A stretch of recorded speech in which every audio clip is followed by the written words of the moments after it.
السلام عليكم ورحمة الله. أعوذ بالله من الشيطان الرجيم. بسم الله الرحمن الرحيم. رب اشرح لي صدري ويسر لي أمري واحلل عقدة من لساني يفقه قولي واجعل لي وزيرا من أهلي هارون أخي اشدد به أزري ويشرك في أمري كي نسبحك كثيرا ونذكرك كثيرا إنك كنت بنا بصيرا.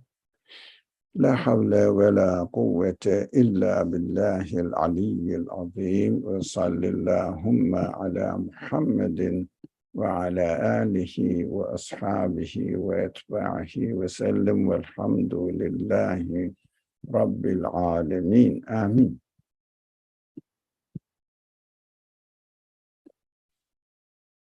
Assalamu alaikum. Welcome everyone. And we are here, inshallah.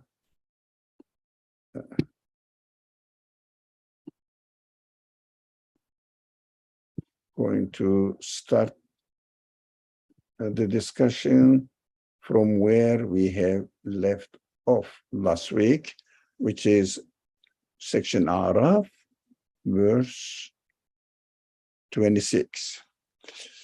So this is a very comprehensive and a bit difficult to understand verse. Although literally it seems to be obvious, but we see many interpretations made by the scholars on this. This is section Araf, 7th section of the Quran, and the verse is 26. We have been studying the narrations of the situation of Adam and Eve and Iblis. Of course, we know that this is our story. We have mentioned this on many occasions, telling us or letting us know who we are and what our capacity is and what our responsibilities are, as far as not the fiqhi responsibilities. It means action, deeds, responsibility, but somehow our understanding of our existence, which is called normally existential side of the matter, we usually take into account and talk about, and the fundamentals of belief, how the belief system that the Quran introduced to us is related to our reality. That's what we try to understand. Now, we kept saying that this is not the story of Adam and Eve and the relationship, their relationship with Iblis. This is the story of all mankind. And here we go, here we see that this verse in the following, at the end of, towards the end of the story, this verse makes it clear by using the word Ya Bani Adam. Now, it becomes clear that the addressee of this story is everyone. In fact, every single individual should find himself in it. So the address of the verse changes from singular or dual form, which Adam and Eve, and singular form to Iblis. Now it becomes Ya Bani Adam, children of Adam. Oh, we are. It means you and me. Oh, we have given you garments to cover your nakedness and as adornment for you. Now, some people took the verse. So this is the verse of Tasettur. So God created the clothing, all the materials for clothing to cover our body nakedness. Now,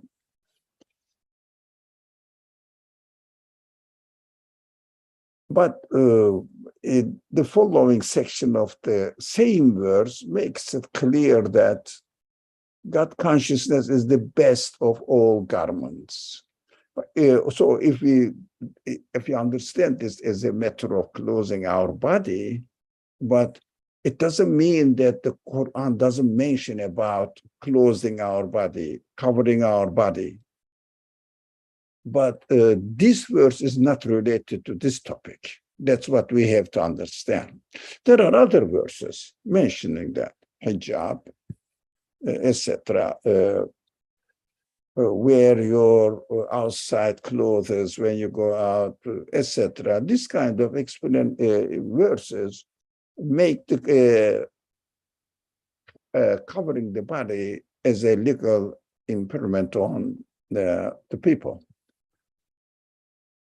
But this verse is not. That is, to me, obvious. But some people said, look, you have to put the clothes on your body, but at the same time, don't forget that God consciousness, taqwa, is the best of all garments. It means not only physically cover your body, but also be aware that your chastity is to be preserved and kept privately for yourself, except under certain conditions, which is described in the Quran, detailed in the verses. You don't have to while you are with your spouse and with your parents, with your close relatives. These lists are there. That is not our subject.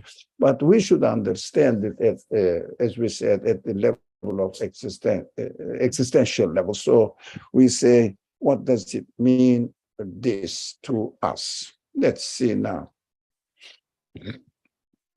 Anzalna, the word says, we have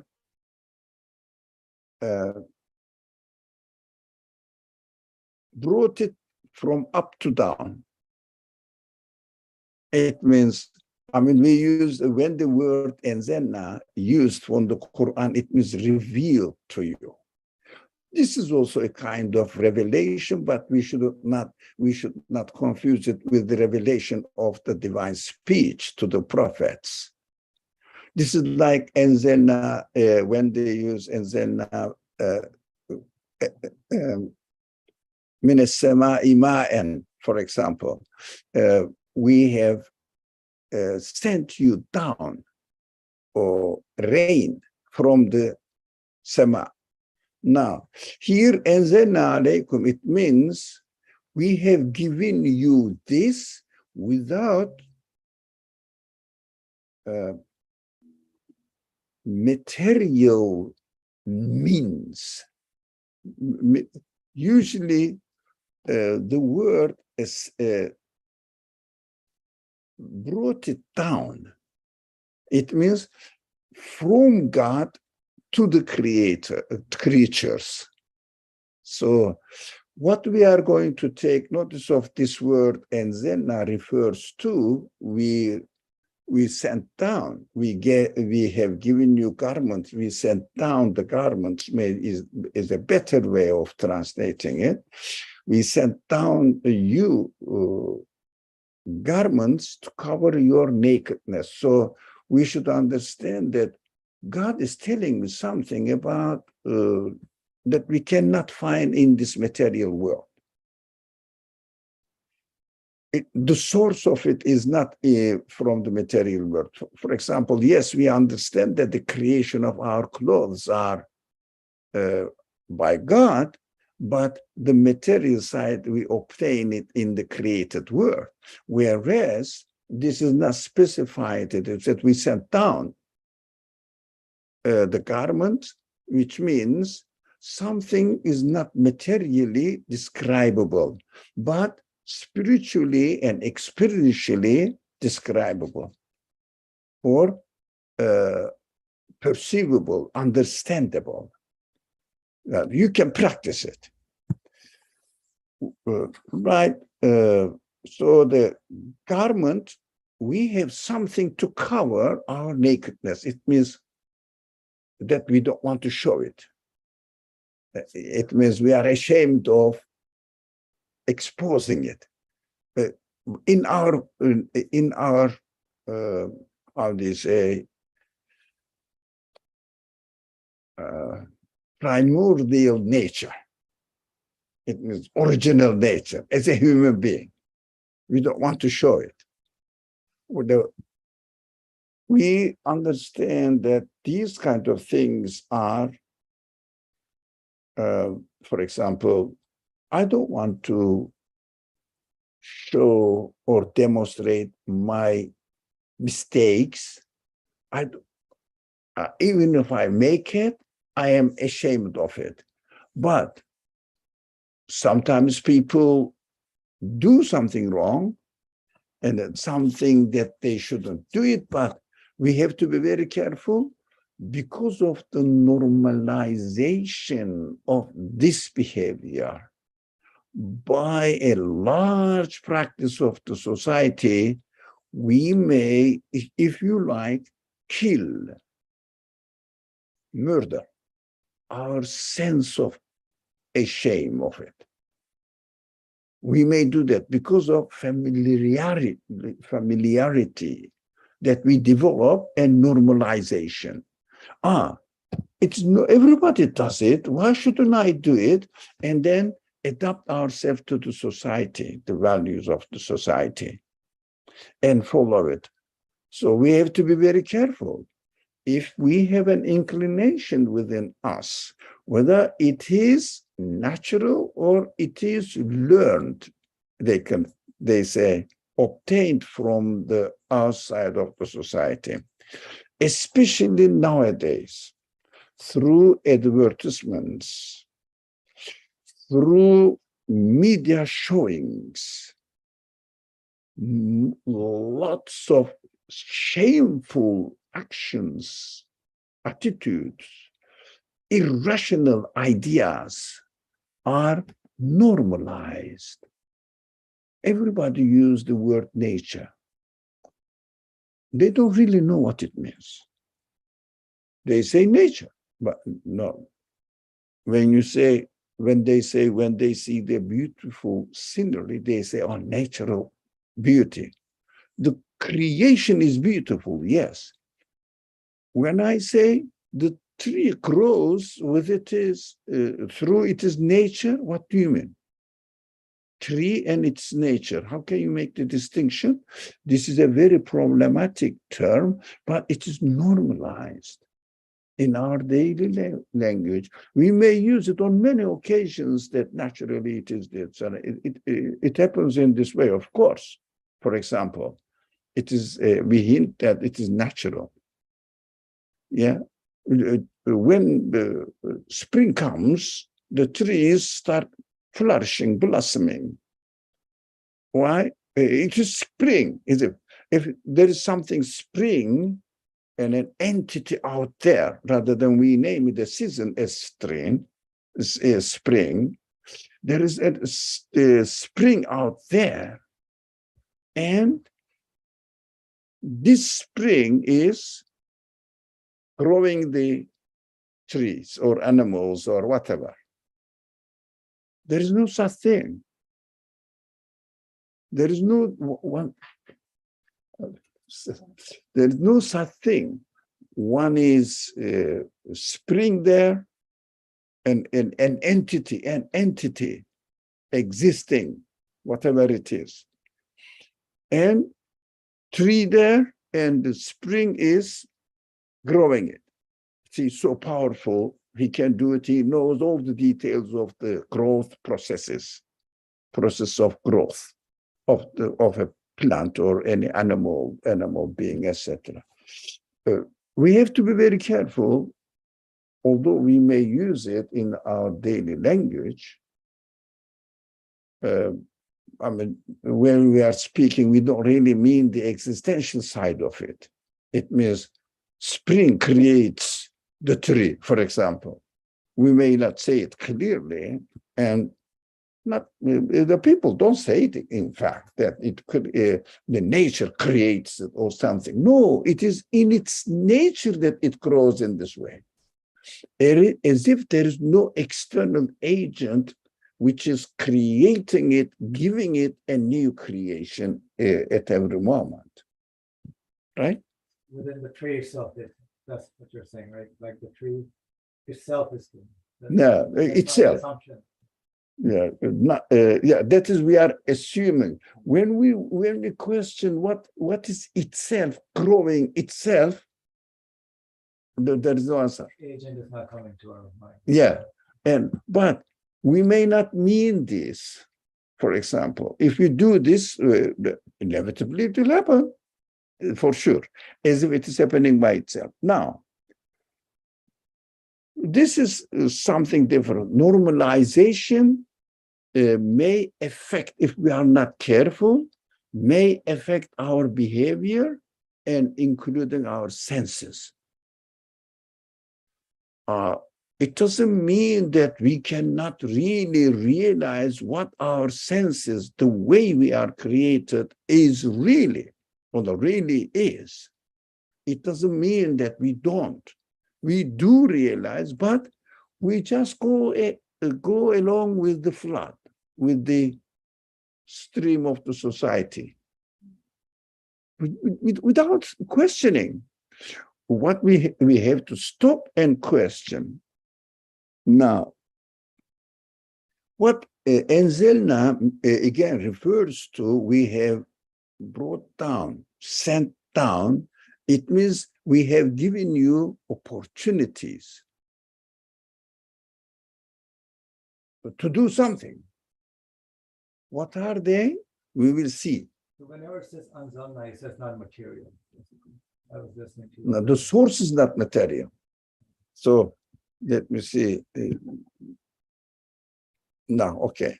You were listening as you were coming. You made a point about not material. That's why I was. Yeah. Anzalna is something. It's not. It's not coming from a material means. It is taught completely directly from the Creator. Of course, we have studied before. The example of it is human spirit and teaching of the qualities of the Creator to human beings. So the ability, giving the ability to understand the source of existence of the universe and the qualities of this source. Now, this is Enzelna, because it is not from any material means or through any material means. For example, the Quran may say, we sent down the fruit, but we know in practical life that, yes, the fruit on the tree, on the branch of the tree, needs to be created, but we receive it in material form. But this garment mentioned here, which is going to be compared with God consciousness, taqwa, in the language of the Quran, is not like apple. It has no material source. That is why we have to think about ourselves, by ourselves. No one can show me what my intelligence is, my consciousness is, but I am fully aware of it. No one can show me what my free will is, the power to choose, but I'm experiencing it. It is with me. No one showed that I can understand the meaning in creation of everything, but I can understand. I think these examples are enough. So, especially, this is an adornment also for me, to cover the nakedness. These garments are to cover our nakedness, but also adornment. What does it mean, adornment? Makes me look more better and more perfect creature if I utilize it. For example, now, when I have this laptop, but I have the laptop in front of me, so this is the best example, practical example. I keep using it, but you can use anything actually. Now, if it doesn't function and closed, it looks maybe somehow good looking because they make it very attractive shape and form. Yeah, but it is one way of seeing the laptop. But when you start using it and seeing the operations that it can perform, that is adornment, beauty of the laptop. Exactly the same for human beings when we use what it has been given to us to cover our nakedness. We will study mention what it means, nakedness, but our nakedness, and it covers our nakedness, whatever it is, we haven't studied yet, but makes us also look more beautiful and decorated with adornments, right? It means more perfect. Understood? I'm asking everyone, including the friends here. All right. Of course. Make it a bit loud so that the recording. So this idea that it covers our nakedness and makes us look more better and more perfect. You just said this idea of adornment. Is that physically, materially, or is there an existential element of us being adorned and looking? No, not materially, because we said this verse has nothing to do with clothing here. Yeah, exactly. It No, has nothing to do with it, so it is something else. This verse is maybe understood if you check the dictionary as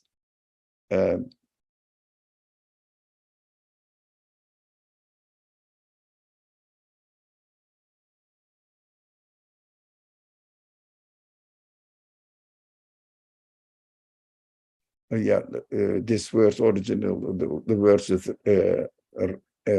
variation, is it? Decoration, adornment, embellishment of something, make it more beautiful.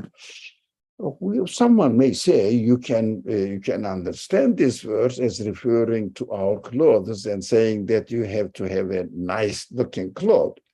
That's up to them, but it is out of the context of this verse. But you can use it variation as clothes to make your body look more beautiful. Naked body, they say, some people say, I don't know. There is no need to talk about it.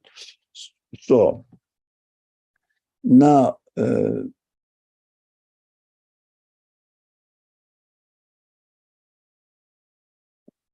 this ability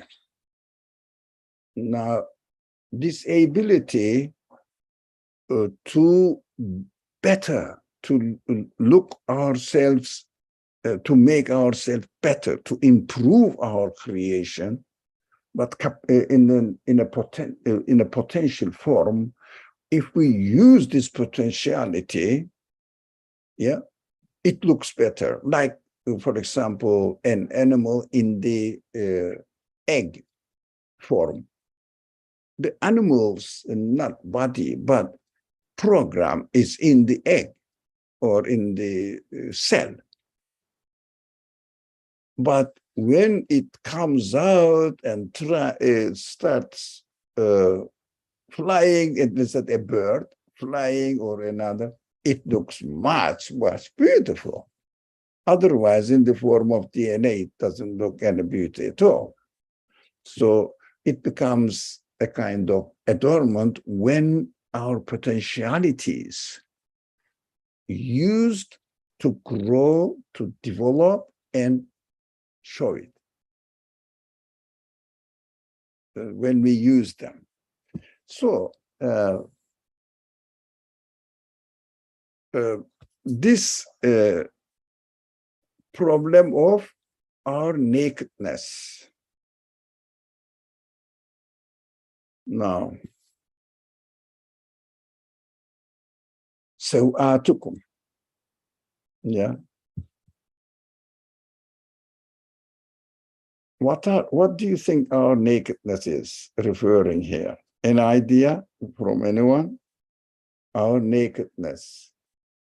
What's nakedness? Material side, animal side, not reflecting the qualities that a human being is. Meaningless, dead body, for example. So, one option. And how about in our reality, in our, so in our reality, what do you think our nakedness represents? And Salam. Sorry? I thought, Salam alaikum. I thought that it might be a need or neediness that is not covered, that seems to be without any response.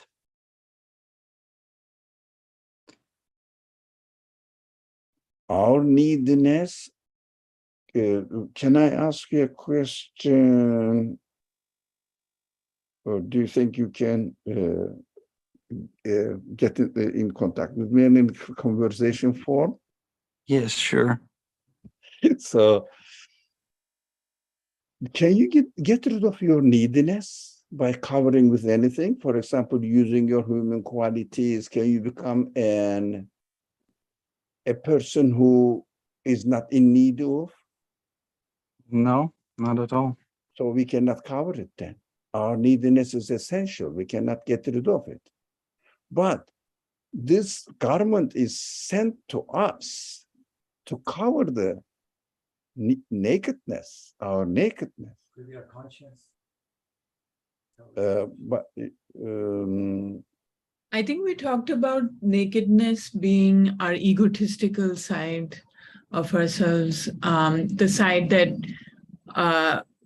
that perceives reality as just with matter without meaning, without seeing it as a sign.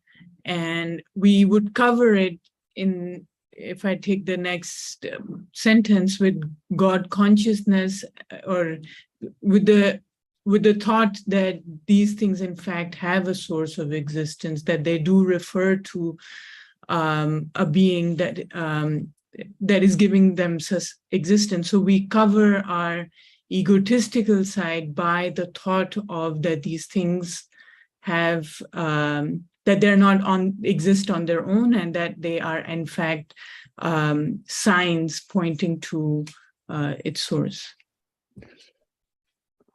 Thank you. Great. Let me see in chat box what is going on here. Self-reliance. Our friend Ziba says self-reliance. It means claiming self-sufficiency. It needs, it is a big claim and we cannot perform it. We cannot really execute it. Really. But execute means realize that I am self-sufficient. So in order to understand that this is a mistake, all our options which makes us not a perfect man, but perfect person, then these are to be recovered by the help of the garment sent by God.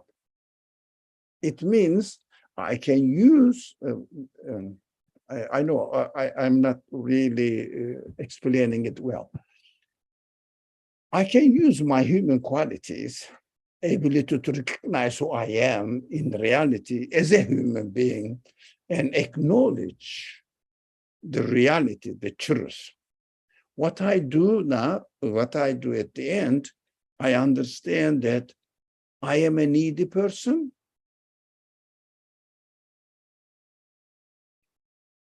And only if I refer my needs to my creator, and then the creator satisfy my needs, I'm still a needy person, but I can get the source of satisfaction from my creator. Maybe our friend talked about neediness in this respect. I didn't understand. Maybe he meant this.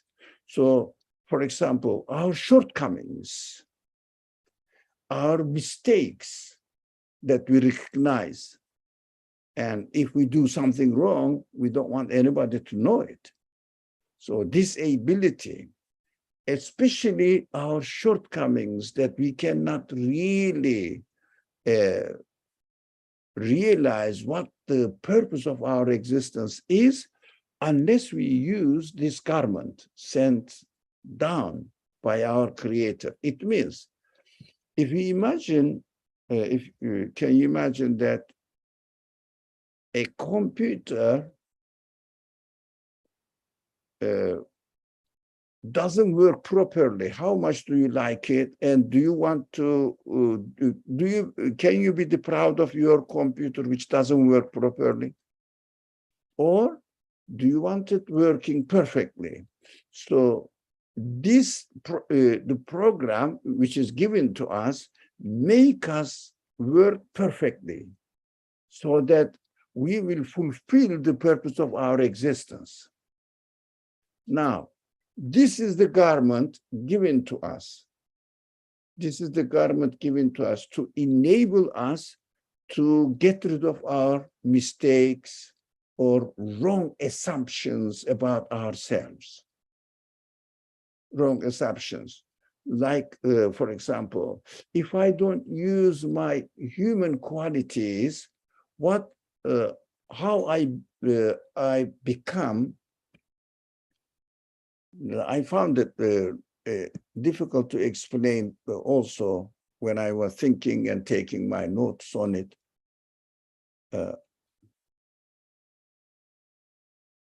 What I need to make myself look a better creature, it is given to me. If I don't use them, these, if you like to understand the case easily, God given, but came from out of the universe. So qualities, when I use them, I become a perfect man. If I don't use them, what do I mean by perfect man is another question. If I don't use them, it may be understood better. I can describe myself not better than an animal. Why? It means I start acting as an animal, satisfying themselves on daily basis until I die, and not having any hope for my future, and not having any meaning for my existence. Did I make it clear somehow? Yes, I'm not using the qualities that have been given. Yeah, if I don't use them, if I don't use my qualities, human qualities, and only use myself as body, or describe myself as a body, but living body needs bodily satisfaction, right? So if I use all the means provided for me in the universe in order to satisfy only my bodily needs, what I become? Following an animal life. Yeah, like a living being, but not as a human being. What makes me a human being, this garment, if I use it, if I benefit from it? Did I make sense? So our friends look a bit lost here. I don't see the face of our friends on the virtual room. So what is that thing that the garment brings to enhance the clothes? Now the ability, garment is the ability to make myself perfect, better, at least better, towards perfection. So when I lack of this perfection, this is my shortcoming. And the shortcoming is my, as the word Qur'an says, sawat. My shameful nakedness, shameful side, human shameful side. Okay, let's go. And then, of course, the famous phrase, it is very frequently referred to. So, the libasu taqwa dhalika khayrun. The libasu taqwa is better. It means, but the garment of God consciousness is the best of all garments. What does it mean? Again, if I use my human potentialities, for example, every being is an intelligent being and very clever. And then if I use this and become a person who is very successful in one branch of, I don't know, profession. Now, the verse says, if you attribute it to yourself, it becomes limited to your capacity. Yeah. But if you attribute it to its source, it becomes infinite, because you acknowledge one quality in your creation, one quality within your capacity. But if you use the garment of taqwa, which is to be explained soon, if we use garment of taqwa, it means, taqwa means what?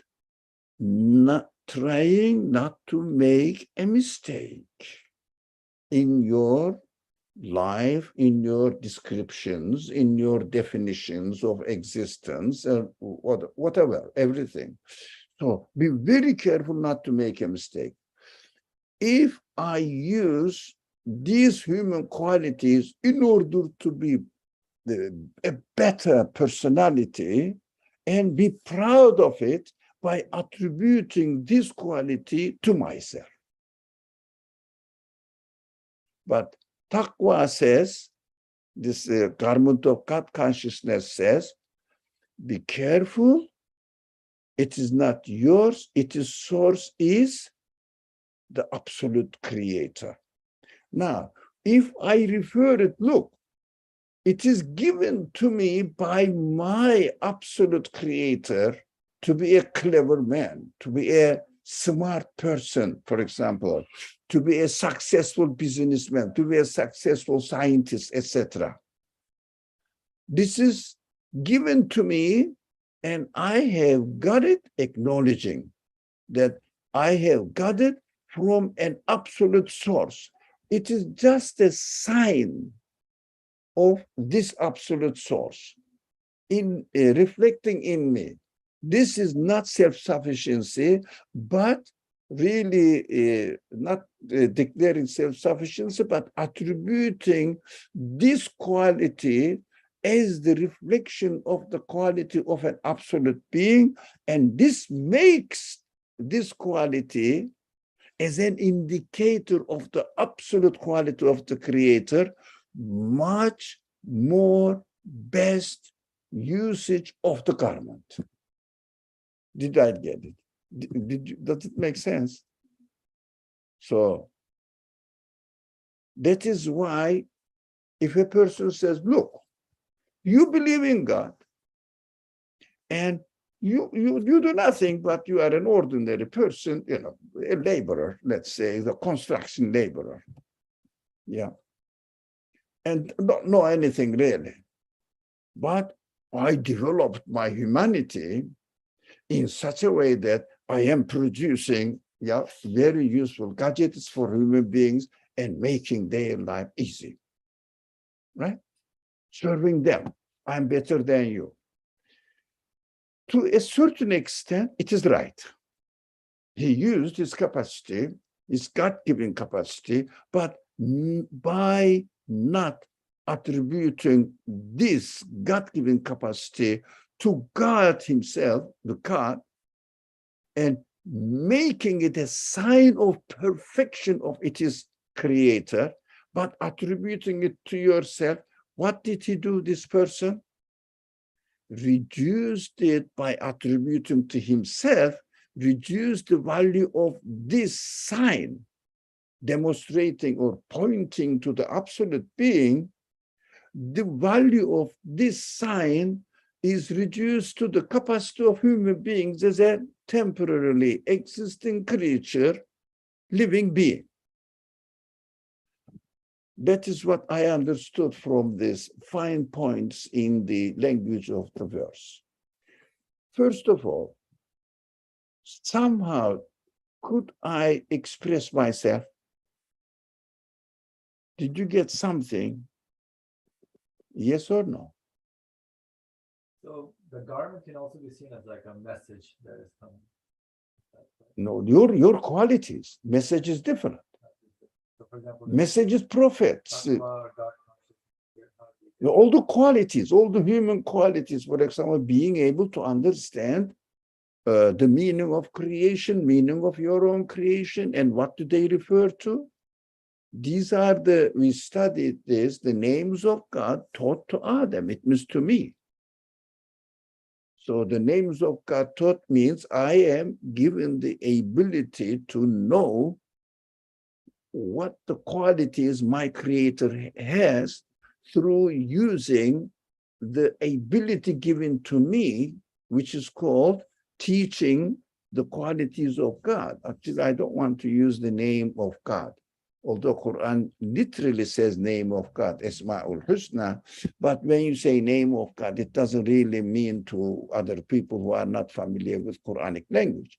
Name of God means not, so, for example, what is your name? You say, my name is Ali. Right? That is God's name. What does it refer to? Really nothing. A name. It could have been Muhammad Ali. Does it matter? No.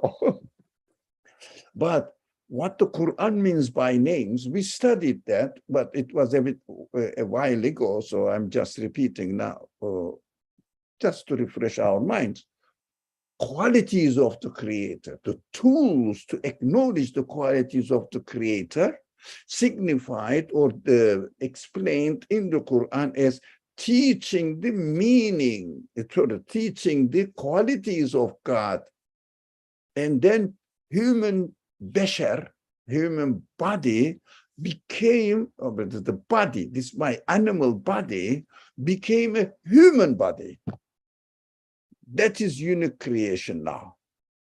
Otherwise, I would be one of the ordinary animals there, rather than dog, or rather than being a cat, or rather than being a squirrel, I am a human being. I mean, one of the standard animal creatures. But not a person who has the consciousness, who reasons, who questions, who has feelings so immense feelings that really experiences enormous sides of the creation and knows what is going on exactly. Animals have a little bit, very limited. Every animal, according to the capacity they are given, they have senses, yes, definitely. But a dog has dog senses, cat has cat senses, and you know that from their appearance, they are not like human beings that reasoning, choosing, deciding, and really communicating with the universe and interacting, getting excited, etc. Dogs get excited to a certain extent, but human excitement of realization of their creator makes them feel that they are created for an infinite life. We understand this. This is the quality that is given to us. If we use this quality, then all our shortcomings, not being a perfect human being, can become better. The more we use, the better we become. So, as I felt from the beginning that this verse is difficult to really analyze it. So the phrase garment of taqwa, that means God consciousness, the garment of God qualities consciousness. are being recognized as coming from Yeah, the source. the source. Recognizing the source and attributing the quality you use to him, not to yourself. If you attributed the quality to yourself, it becomes limited with your capacity as a temporary created being. If you attribute it to its source, then it becomes infinite. So it is a sign for infinite. As if you say, for example, let me see, you describe yourself with the amount of money you have in your account or in your pocket. That is limited to your to the amount of money in your pocket, right? But if you say this money, let's say it's $10, all right? This money is from, let me say, as an example, not a real example, but understand, Federal Bank, and Federal Bank said to me that I can get it as much as I want from it. Acknowledge the source of the money you have. It's not yours. It is given to you by Federal Bank, and you can get as much as you want from it. But this moment, I got this much. It is a sign that Federal Bank is given to me or has given to me. Oh. What you become now with the $10, you represent the amount of the money the Federal Bank has. What happened now? It doesn't show it within your capacity, or the money is only this much. No, it shows that it is just a sign that I asked for $10, they give it to me. If I asked $20 or $1,000, they would give it to me. The source is infinite. Now, like this, the taqwa connects the qualities in my existence to its infinite source. That's called taqwa. Otherwise, practically, we can say taqwa means being obedient to God's commands, etc. That's practical. But we are talking at the existential level, as I keep saying this today. So we have to understand that, for example, even if you say, I believe in God in general, yeah, that is correct. The creator of the universe, that is correct. But if you say that, I understand that every single being can come into existence only by the choice, the power, the knowledge, etc., of an infinite absolute being. What did you do now?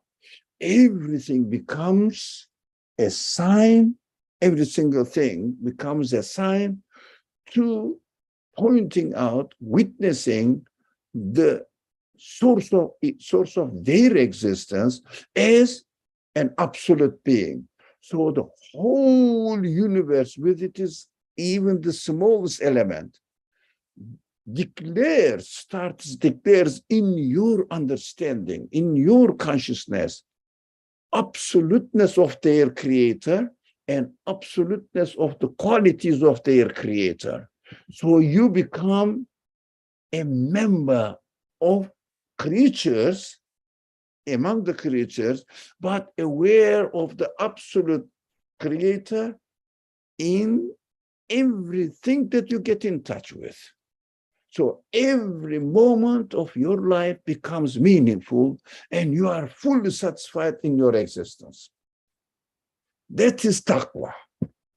That's what I understand from the word taqwa in the Qur'an. Every moment, the attitude you take makes every moment of your life, I'm recapping it, so meaningful, so satisfactory, so secure that this creator never leaves me alone. So can you imagine the happiness you receive? Even, for example, you graduated and you didn't have a job. I did experience this, miserable. When you get a job, what you have now, you have an opportunity to hope, to wish that your life will become better. You will satisfy your needs, right? That is a sign of feeling. This feeling is a sign that we need full satisfaction in our existence. Not only getting a job, which is temporarily, at the end you will die, or you will be retired. If you don't die, they will get rid of you, as they did to me. So we don't need you anymore. All right. Now, this is temporary, but still gives a hope. But we need this hope. It's not a wishful thinking. And having this sense of hope to be satisfied is a sign that my creator is telling me, revealing me the garment, this facilities, opportunities. You need to feel fully satisfied in your existence by finding out that I am an absolute being and you belong to me, not to be to a company in the world. You belong to me. You are my production. You are my creature, and I am your boss who will take care of me, take care of you. Your Lord. I am your Lord. Can you imagine this satisfaction that our feeling of hope needs, which is priceless. That is why God says, be careful. I gave you the abilities, but use it with God consciousness. Taqwa, with taqwa. That is, if we understand taqwa, muttaqi, it means the one who has God consciousness. Muttaqi, can you imagine if you use it, every moment of your life becomes fully satisfied, happy.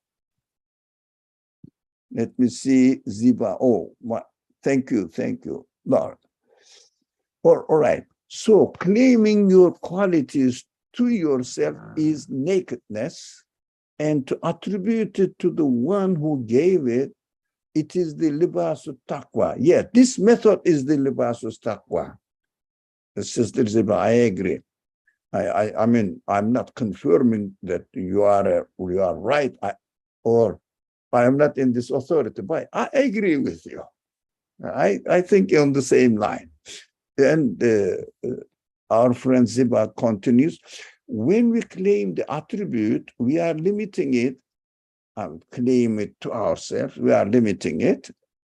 And when we attribute it to the source, we multiply it to infinity, and we go from poverty to abundance. Well, mashallah, thank you. Yeah, I agree. Satan, disconnectedness, he explained in bracket. Satan means disconnecting your existence from your creator. I mean, you may accept that your creator of your body is given to you by your creator. This is not what the Quran means, really, essentially, in this. So, this Satan means disconnecting. I agree with Ziba, but a bit explanation. Satan represents disconnecting my human qualities from its creator and attributing it to myself. That is Satan. Got it? So, disconnectedness makes us to claim it as ours, and that is really our poverty, or neediness, as our friend used it. Because, Ziba continues, because I don't own it in reality, I didn't create it, I didn't get it, I didn't gain it, it is given to me. All these qualities are given to me by my, Ziba uses Rab. I don't, by my Rab means by my creator, by my owner, by my maintainer, whatever, sustainer, and it could be taken away anytime, but that's something else. Now, it could be taken away. It is given to me, the owner takes it anytime. But what we are talking about, while we are aware that we have these qualities, what am I going to do? It could be taken away anytime is another subject. But since I am given this human spirit, the quality to know the reality, and by using for example, the universe, studying the universe actually, by studying the universe, I understand that the source of existence of each being must be an absolute being, in short language. Now, this is the way of utilizing the qualities given to us, and the best way of utilizing it by using it with taqwa. I think somehow I could express something, although I know my shortcomings, definitely. So, how about this last word, last part of the word? ذَلِكَ مِنْ آيَاتِ اللَّهِ لَعَلَّهُمْ يَذَّكَّرُونَ. So, these are one of God's signs so that people may be mindful. يَذَّكَّرُونَ has many meanings. Those people who are familiar with the Quranic language, remembering, mindful, being mindful, and also keeps practicing it, repeating. But repeating what? Some people understand it repeating the words. For example, certain words which describes God. For example, the qualities of God. Maybe the tongue is created for it. But I understand dhikr, remembering what is already within, discovering what is already within our existence, discovering it, become aware of it. For example, you may eat a fruit, for example, and you may say it is beautiful, it is tasty, it is delicious, etc. It's fresh, etc. You may say this, but dhikr or remembering is the source of existence of the qualities already included in the existence of the fruit. Now, the qualities included in the existence of the fruit, if you really take them out, it means you really discovered what is in it. It is already there. So you remember what is already in it, especially related to yourself. If you analyze yourself in such a way that you discover what is in your creation, so precious qualities are given to you, given to me. If I discover it, I recall my reality. Remember my reality.